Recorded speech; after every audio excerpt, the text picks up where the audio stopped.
Se você está assistindo esse vídeo, é porque você é um professor com parafuso a menos, ou talvez dois, e ele te passou um trabalho tanto complicado. Vocês já se perguntaram como as pontes são construídas? Pois é, a gente também não. Bom, mesmo assim, como a gente tem o melhor professor do mundo de geometria analítica, a gente aprendeu a fazer uma. Após noites mal dormidas, almoços não realizados e possíveis DP em cálculo, nós orgulhosamente apresentamos... Posso falar? Cantão do Absurdo!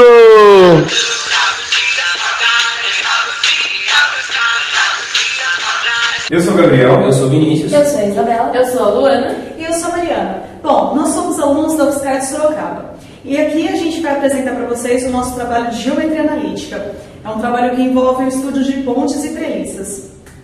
Charles always wanted to build bridges.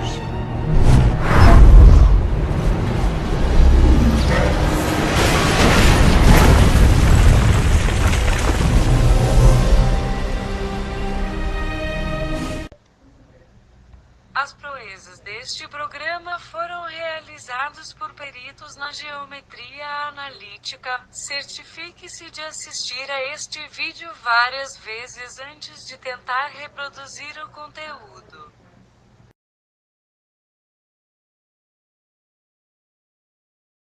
Primeiramente, a gente recebe pontos dados de cada ponto da base da ponte. E a gente precisa determinar as coordenadas dos pontos dessa parte superior.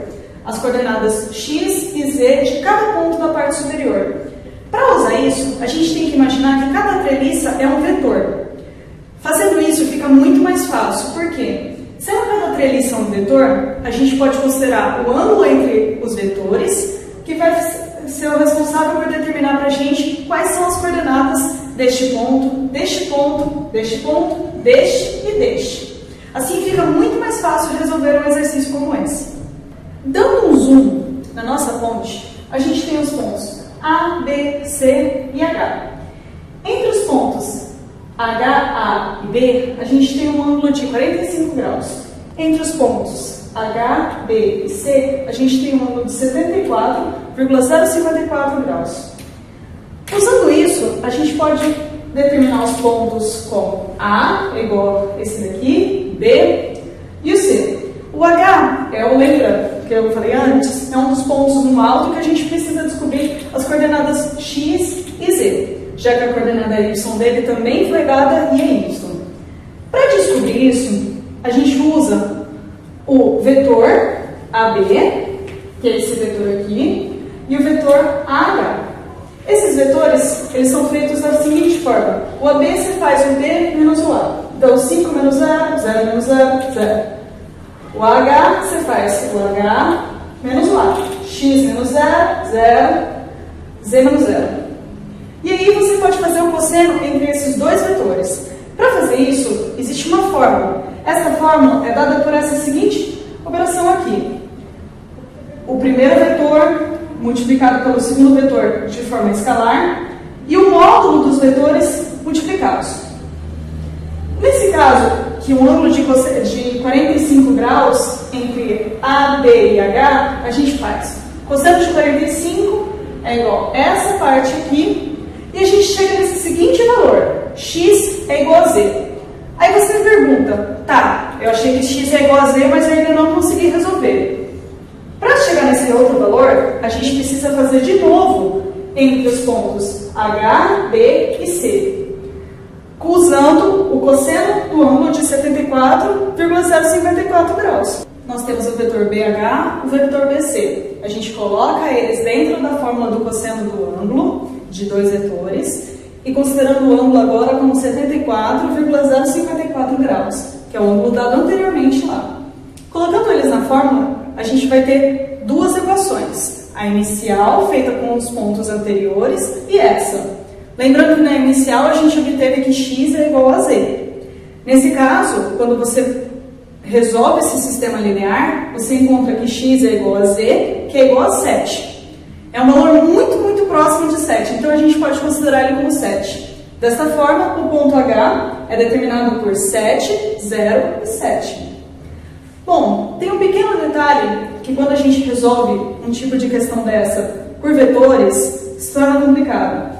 Quando você vai achar o próximo ponto, você vai considerar o ponto C como seu ponto inicial, e não mais o ponto A. Aqui o ponto A, ele realmente é 0, 0, 0. Só que aqui, a coordenada x desse ponto não é mais isso. No momento que você faz, ela praticamente se torna como 0, não que ela se torne. Mas aí, você vai resolver isso dessa mesma forma, e você acha, por exemplo, que a coordenada x do novo ponto que você calculou lá em cima vale 3. Na verdade, ela não vale 3. Você vai ter que somar a coordenada que você achou nesse ponto, nessa coordenada x do ponto C. Por quê? Porque senão dá um problema, porque você adotou como seu referencial o ponto C. Fazendo dessa forma, você pode achar todos os outros pontos e ter todas as coordenadas da sua ponte.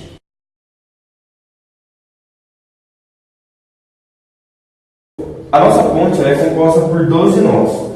Cada interligação dessas treliças é um nó. E aí, para a gente achar as forças que atuam nesses nós, a gente vai ter que montar um sistema e decompor alguma dessas forças. E aí, como que a gente fez? Eu vou explicar um pouquinho para vocês. Então, eu vou fazer um exemplo de um nó só, e a gente usou o mesmo conceito para resolver todos os outros nós. Aí eu peguei o primeiro triângulo da nossa pirâmide e ampliei ele aqui. Então a gente vai ter aqui, nesse triângulo, um nó A, um nó B e um nó H, que foi nomeado desse jeito. E aí no nó A gente tem um ponto fixo. Esse símbolo é para dizer que aqui nesse nó ele está fixo, está preso. Isso significa que a gente vai ter, dado pelo exercício, uma força para baixo no eixo Z. E eu vou decompor, vou colocar todas essas forças para que cada nó esteja em equilíbrio. Para eles estarem em equilíbrio, essas forças elas têm que se anular, elas têm que ser zero. Então eu vou decompor as forças e fazer com que essas forças se anulem. Eu ampliei aqui de um jeito melhor, para ficar melhor, eu fiz um nó aqui, um nó A. Então eu vou colocar, desenhar por partes todas as forças que atuam nele. A primeira força que atua nele, como vocês podem ver, é a do ponto fixo. Então vai ser a força que eu vou nomear de AZ. Depois eu vou nomear uma outra força que já tem aqui dessa treliça. Essa força vai se chamar, eu vou colocar de AB, por causa dos dois pontos, então ela está apontando para cá, AB. E depois vai ter uma outra força para cá, para se equilibrar, que eu vou chamar de AX. E aí, no caso, como vocês podem ver, a gente tem uma força aqui na diagonal. E eu não tenho como saber que força é essa, então eu vou decompor ela em duas. No caso, eu vou ter uma força aqui, então eu decompus ela aqui. Eu vou chamar ela de AHZ, porque é nesse sentido de H, então eu chamei de HZ. E aqui de AHX. Então, eu desenhei as forças e essas forças ficaram decompostas assim no nó. Então, eu vou ter que agora cancelar essas forças. Eu vou ter que fazer com que a soma delas dê zero. Então, essa força aqui vai ter que se cancelar com essa daqui. E essas duas forças que estão aqui, que é tanto a força AB quanto a decomposição dessa força, que é a ABX, vai ter que se cancelar com a AX. O exercício me deu o ângulo de 45, então eu criarei agora uma equação para decompor para fazer com que essas forças se anulem. Então o que eu farei? Esse AX, como eu considerei que o sentido tudo para dentro é positivo e tudo que está para fora é negativo, então esse AX aqui fica menos AX mais o AB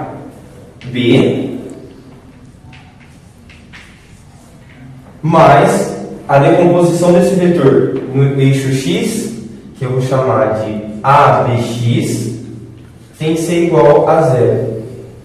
E essa força aqui tem que se anular com essa daqui. A soma das duas tem que dar zero. Então, essa daqui que eu chamei de AHZ, porque ela está no eixo Z, vai ser A positivo, HZ, porque eu considerei tudo que é para cima é positivo e tudo que é para baixo é negativo.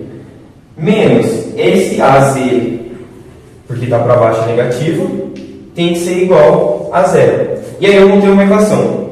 Eu vou montar mais 12 sistemas desses, que dá um total de 24 equações, e vou achar 24 incógnitas. E aí, quando eu jogar numa matriz, essas 24 incógnitas, eu vou ter o resultado de cada força. E saberei também se essa força ela está no sentido de dentro da ponte ou ela está no sentido para fora da ponte, se der negativo.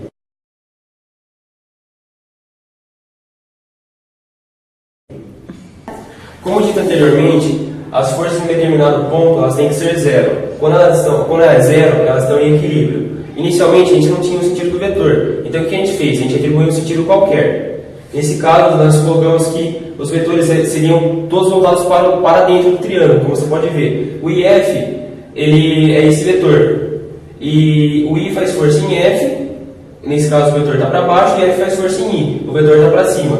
Só que a gente não sabe se isso é realmente real, se o vetor está nesse sentido. Então o que a gente fez? Nós montamos umas equações a partir dessas forças e jogamos uma matriz. Nessa matriz, a gente conseguiu descobrir qual era o valor dessa força e se ela era negativa ou se ela era positiva. Se ela fosse negativa, nós teríamos que inverter o sentido do vetor. Se ela fosse positiva, não mudaria nada. Como você pode ver, tem um vetor para baixo e um vetor para cima. Nesse caso, é compressão. Vetor para baixo, vetor para cima, compressão, vetor para direita, vetor para esquerda, compressão também. Só que esse valor aqui se manteve, deu positivo, então a gente manteve no nosso desenho original como positivo. Esse vetor aqui deu um número negativo, o que a gente fez? O que era compressão antes virou tração, por quê? Por causa do sinal. Embaixo, mesma coisa. Deu compressão porque o sinal era positivo, a gente jogou na matriz e viu que o sinal era positivo também, então ficou compressão.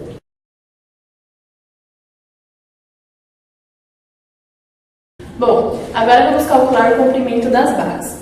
Sempre devemos lembrar que todo vetor, quando colocado no módulo, tem a seguinte forma: vetor no módulo igual à raiz das suas coordenadas somadas ao quadrado. No caso, todo vetor tem a coordenada x, y e z. Para conseguir essas coordenadas, já foi mostrado pela Mariana. Eu vou mostrar o exemplo de uma das barras da nossa ponte, que no caso é a H, que tem as coordenadas 7, 0 e 7. E para isso, colocamos aqui a coordenada de H no módulo. Dessa forma, realizamos os cálculos e chegamos que ele tem a distância de 9,89 metros. E é assim que descobrimos o comprimento de um vetor.